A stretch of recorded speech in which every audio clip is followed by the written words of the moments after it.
بسم اللہ الرحمن الرحیم۔ ناظرین السلام علیکم، میں ہوں آپ کا میزبان صابر شاکر، وفاقی دارالحکومت اسلام آباد سے کچھ تازہ ترین اطلاعات ہیں۔ لیکن اس وقت ہم نارتھ کے ایک علاقے میں موسم انتہائی خوشگوار ہے، بہت ہی خوشگوار مزے کا موسم ہے، اور اس وقت میں ہوں پہاڑ کی بالکل چوٹی پہ۔ ایک تاریخی پہاڑ ہے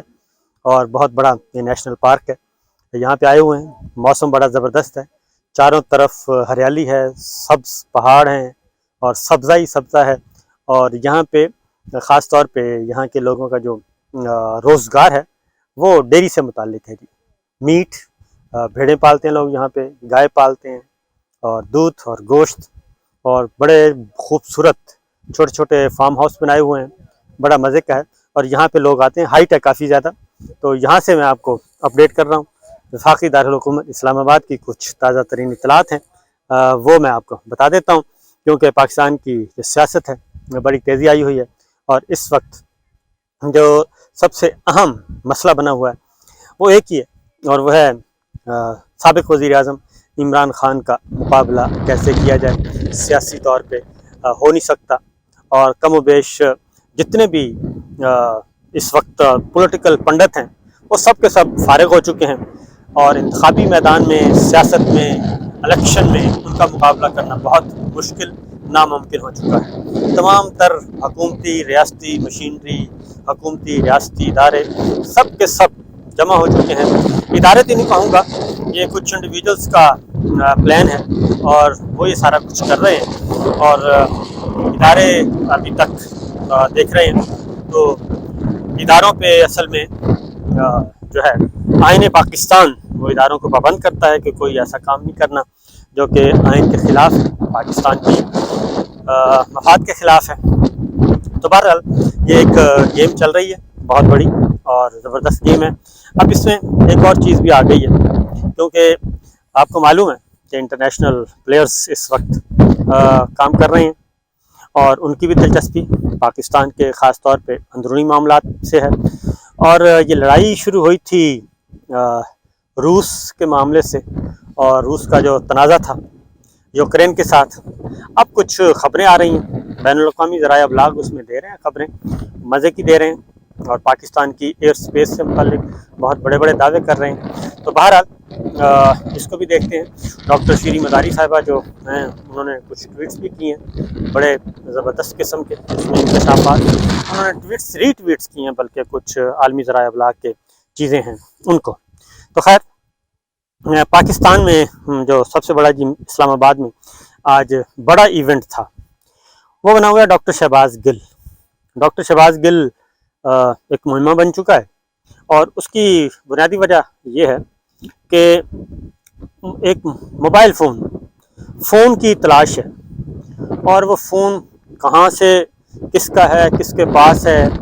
یہ ایک مسئلہ ہے۔ کیونکہ ڈاکٹر شیریں مداری صاحبہ کو بھی جب اٹھایا گیا تھا، ان کا بھی سب سے پہلے فون لیا گیا تھا، لیکن ڈاکٹر شیریں مداری صاحبہ نے تو فوراً بتا دیا تھا سب کچھ،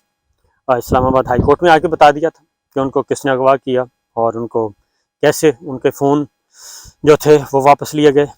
ڈاکٹر شیریں مداری کے فون سے بھی کچھ نہیں ملا تھا۔ پھر ڈاکٹر شہباز گل کو لیا گیا۔ اچھا، ڈاکٹر شہباز گل پہ ساری توجہ انہوں نے دی گئی، لیکن ڈاکٹر شہباز گل نے ایک اچھا کام کیا اپنے لیے، ظاہر ہے اپنے لیے ایک بہت اچھا انہوں نے اسمارٹ پلے کیا، پڑھے لکھے آدمی ہیں۔ جب گاڑی کے شیشے توڑے جا رہے تھے، کیونکہ ان کو پتہ تو چل گیا تھا کہ ان کو گرفتار کرنے کے لیے آئے ہیں، اور ان کی گاڑی کے شیشے توڑے گئے، اس دوران انہوں نے ایک کام کیا، اور وہ اسلام آباد پولیس کو اور جو گرفتار کرنے آئے تھے ان کو نہیں پتہ چلا۔ انہوں نے اپنا فون جو ہے وہ اپنے ڈرائیور کو دے دیا تھا، اور اس کے بعد ڈرائیور کو کچھ ہدایات بھی دے دی تھیں کہ سب سے پہلے جا کے پارٹی لیڈرشپ کو بتانا ہے، اور یہ میرے فون ہیں، یہ فون جو ہیں وہ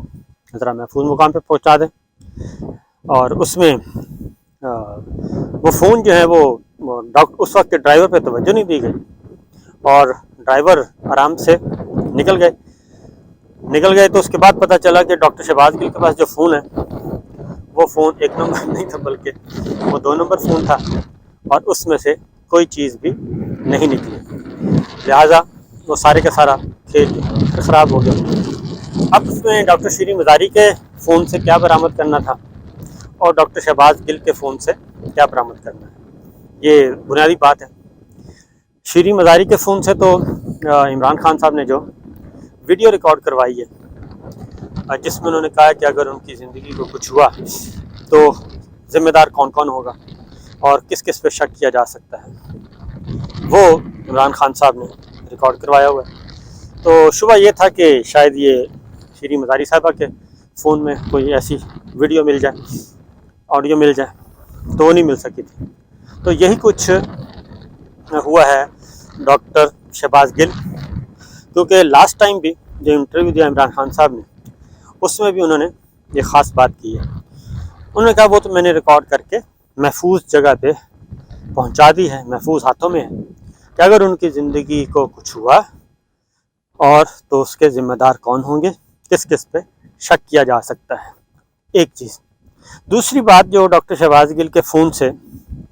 جو اس وقت چاہیے، وہ ایک بڑا مسئلہ بنا ہوا ہے۔ مسئلہ یہ بنا ہوا ہے اور اس کا انہوں نے پوچھا بھی ڈاکٹر شہباز گل سے، 2-3 سوال پوچھے۔ نمبر 1 یہ کہ جنرل فیض حمید صاحب کے ساتھ آپ کی ملاقاتیں کتنی ہوئیں، اور دوسرا سوال یہ پوچھا کہ عمران خان صاحب سے جنرل فیض حمید صاحب کی کتنی ملاقاتیں ہوئیں۔ یہ ہے وہ بنیادی چیز جو کہ مہمہ بنی ہوئی ہے، اور جو ہمارے پاس اطلاعات ہیں اور اندازہ ہے، اسسمنٹ ہے، تجزیہ ہے، وہ ایک ہی ہے۔ وہ یہ ہے کہ بجائے اس کے کہ واقعتاً اس زمینی حقیقت کو تسلیم کر لیا جائے کہ عمران خان جو رجیم چینج ہوا تحریک عدم اعتماد کے بعد 9 اور 10 اپریل کی درمیانی شب اگر کچھ اقدامات نہ کیے جاتے، میں آپ کو بڑے دیانتداری کے ساتھ بتا رہا ہوں کہ اگر چند اقدامات نہ کیے جاتے 9 اور 10 اپریل کی درمیانی شب،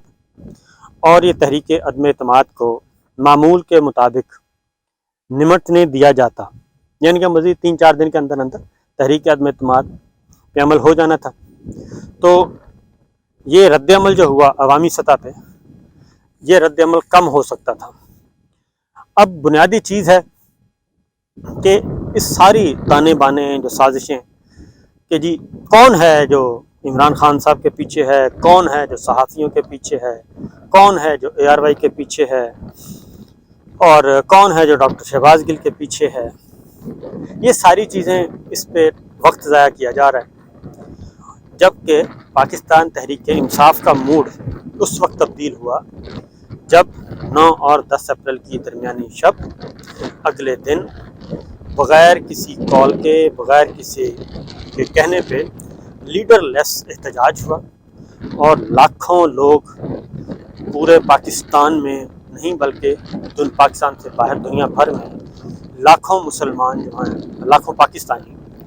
بلکہ لاکھوں کے بجائے بھی کروڑوں کہنا چاہیے، وہ سب کے سب مختلف شہروں میں باہر آ گئے میدان میں، اور میدان میں آ کے انہوں نے اپنا احتجاج ریکارڈ کروایا۔ پاکستان تحریک انصاف تو شاہ محمود قریشی صاحب کو کر چکی تھی، نامینیٹ کر چکی تھی بطور وزیر اعظم کے کینڈیڈیٹ کے، اور انہوں نے الیکشن میں حصہ لینا تھا، اور الیکشن میں حصہ لے کے انہوں نے شہباز شریف صاحب کے مقابلے میں کاغذات جمع کروائے تھے۔ لیکن جب انہوں نے دیکھا کہ لاکھوں نہیں کروڑوں لوگ پاکستان اور پاکستان سے باہر سڑکوں پہ ہیں، اور انہوں نے اس تحریک عدم اعتماد کے نتیجے میں رجیم چینج کو قبول نہیں کیا، تو اس کے بعد پاکستان تحریک انصاف نے اسی رات یہ فیصلہ کیا، اور فیصلہ کرنے کے بعد انہوں نے اس الیکشن کا بائیکاٹ کیا اور اسمبلی چھوڑی اور سڑکوں پہ آ گئے اور ایوان سے باہر نکل آئے۔ اس کے بعد جیسے جیسے وقت گزر رہا ہے تو ان کے حق میں ساری چیزیں ہو رہی ہیں، پبلک سپورٹ ان کے حق میں ہے، اور کسی بھی صورت میں ایک دن بھی ایسا نہیں آیا کہ پاکستان تحریک انصاف کی سپورٹ میں کمی واقع ہوئی ہو۔ اب اس چیز کو کسی بھی سازش سے جوڑنا اور تانے بانے اس کے ملانا کہ یہ سازش ہے، اس کے پیچھے کوئی اور ہے، اور یہ سارا وقت جو ضائع کیا جا رہا ہے جنرل فیض صاحب کے لیے، تو جنرل فیض صاحب اہم ترین عہدوں پہ رہ چکے ہیں، کور کمانڈر رہ چکے ہیں، DDI رہ چکے ہیں، DGC رہ چکے ہیں، اور بڑے معتمد اور انتہائی قابل جرنیل اور جنرل صاحب کے بالکل قریب. تو یہ ساری چیزیں میرا خیال ہے کہ اس پہ ضائع کرنے کے بجائے اس حقیقت کو تسلیم کر لینا چاہیے کہ یہ سارا کچھ جو ہو رہا ہے وہ پبلک سپورٹ ہے پاکستان تحریک انصاف کے پاس، اور پاکستان تحریک انصاف کے پاس جو پبلک سپورٹ ہے اس کی وجہ سے یہ ساری چیزیں ہو رہی ہیں، اور اسی کو وہ لے کے آگے بڑھ رہے ہیں. ضمنی الیکشن کا نتیجہ آپ نے دیکھ لیا، اور جوڈیشری نے بھی میرٹ پہ فیصلہ کیا، اور پنجاب میں جو 2 نمبری قومی اسمبلی میں کی گئی وہی 2 نمبری پنجاب اسمبلی میں کرنے کی کوشش کی گئی. سپریم کورٹ نے دونوں میں میرٹ پہ فیصلہ دیا، اور نہ ہی قومی اسمبلی میں ڈپٹی اسپیکر کی رولنگ کو مانا اور نہ ہی پنجاب میں ڈپٹی اسپیکر کی رولنگ کو مانا، اور فیصلہ دے دیا. اب یہ ساری چیزیں ہیں، حقیقت سامنے ہے، لیکن اب ڈاکٹر شہباز گل کو دوبارہ دیا جانا ہے. ڈاکٹر شہباز گل کے جو ریمانڈ ملا ہے اس کو ہائی کورٹ میں چیلنج کر دیا گیا ہے. اس کے بارے میں فیصلہ آج ہیئرنگ ہوگی، اور اس کے بارے میں پھر یہ معاملہ کھلے گا اور ہائی کورٹ فیصلہ کرے گی. تو یہ چیزیں ہیں، یہ کشیدگی بڑھتی جائے گی، ٹینشن بڑھتی جائے گی، اور اس میں سے کیا برآمد ہوگا کیا نہیں اس کے بارے میں ابھی کچھ نہیں کہہ سکتے. سارے مسئلوں کا ایک ہی حل ہے، عام انتخابات کروائے جائیں، پولیٹیکل پلیئرز بیٹھیں، عام انتخابات کی طرف جائیں، اور یہ اس سے پہلے جو کی جا رہی ہے کوشش کہ عمران خان صاحب کو فارغ کر دیا جائے، سیاسی میدان سے نکال دیا جائے، اور مختلف طریقے مختلف حربے استعمال کیے جا رہے ہیں، اس پہ ذرا میرا خیال ہے کہ نمازی میں کوئی اتنا اچھا کبھی اس کا اچھا نتیجہ نکلے گا نہ مستقبل میں نکلنے کا ارادہ ہے. سیاست میں جب بھی نان پولیٹیکل پلیئرز نے کھل کر حصہ لیا اس کا نتیجہ یہی نکلا ہے جو اس وقت نکل رہا ہے، کیونکہ بچہ بچہ جانتا ہے کہ پاکستان کی پالیٹکس میں اس وقت ہو کیا رہا ہے، اور کون سے پلیئرز کیا کردار ادا کر رہے ہیں، اور کنٹرول کس کے پاس ہے، اور حکومت کس کی ہے. تو میرا خیال ہے کہ تاریخ سے ہمیں سبق سیکھنا چاہیے اور آگے بڑھنا چاہیے. اگر ہم بڑھ جائیں گے تو بہت اچھی بات ہے، اگر نہیں بڑھیں گے تو پھر پاکستان کو نقصان ہو رہا ہے، پاکستان کی معیشت کو نقصان ہو رہا ہے. 2 دن کی اسٹیبلٹی آتی ہے اور 10 دن ڈی اسٹیبلٹی ہوتی ہے. تو دیکھتے ہیں جناب کس طرف معاملات جاتے ہیں، کیسے بڑھتے ہیں آگے. اجازت دیجیے، اللہ حافظ.